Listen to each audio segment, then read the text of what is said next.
Jean-Philippe, c'est un de nos collègues qui travaille ici, qui travaillait ici à RTL.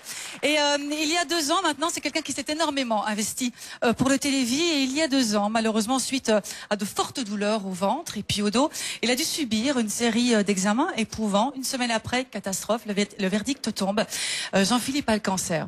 Alors Jean-Philippe, c'est un battant, pas n'importe lequel de battant. Il a donc décidé de rédiger, de tenir à jour un blog pour nous faire partager les expériences de sa maladie. Le comédien Bernard Yerles a accepté de nous lire quelques extraits de ce blog extrêmement émouvant. Vous allez le voir. Vous, le public et tous les collègues ici à RTL vont en être vraiment émus. Regardez.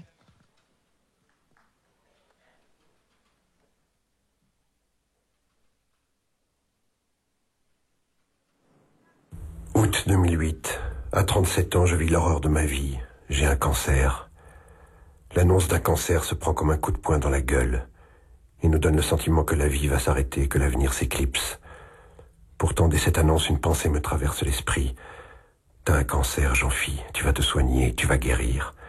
Tu reviendras plus fort mentalement et fier de ta guérison. Je me souviendrai longtemps de ce lundi 15 décembre 2008. La veille, je finalisais ma valise tout en sachant que mon départ du lendemain serait difficile.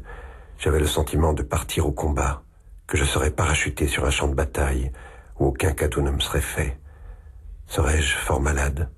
Serais-je fatigué? Vais-je souffrir? Quand mes cheveux quitteront-ils mon crâne? Les infirmières seront-elles sympas?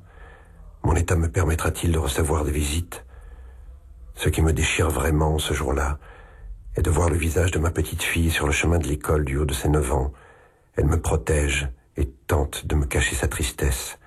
Quel souvenir atroce. Les mois passent.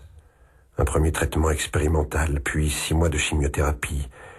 La maladie évolue, se stabilise, puis reprend le dessus. 30 mars 2010. Je suis en colère, j'ai perdu le moral. Je me sens seul parce que la maladie, c'est à moi qu'elle s'attaque, c'est un combat solitaire. Heureusement, j'ai appris que le doute me construit et me rend plus fort. Je hais ce cancer plus que tout. 1 an après, je garde le cap tant espéré, je tiens le coup dans ce bras de fer interminable et je suis plus motivé que jamais. Je me souviens de notre journée de mariage, de la naissance de notre fille, mais la date de mon diagnostic, c'est différent. Elle est ancrée dans mon subconscient. Cet événement est devenu un repère inconscient.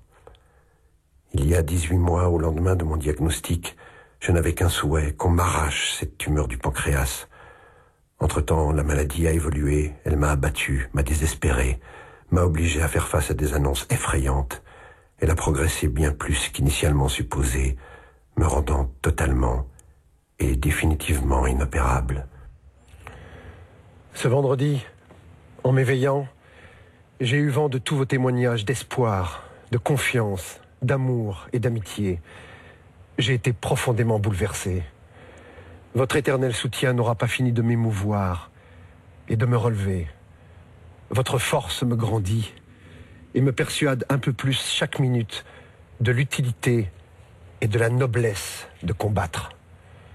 Merci à tous. Merci. Du fond du cœur. Vous êtes mon meilleur allié.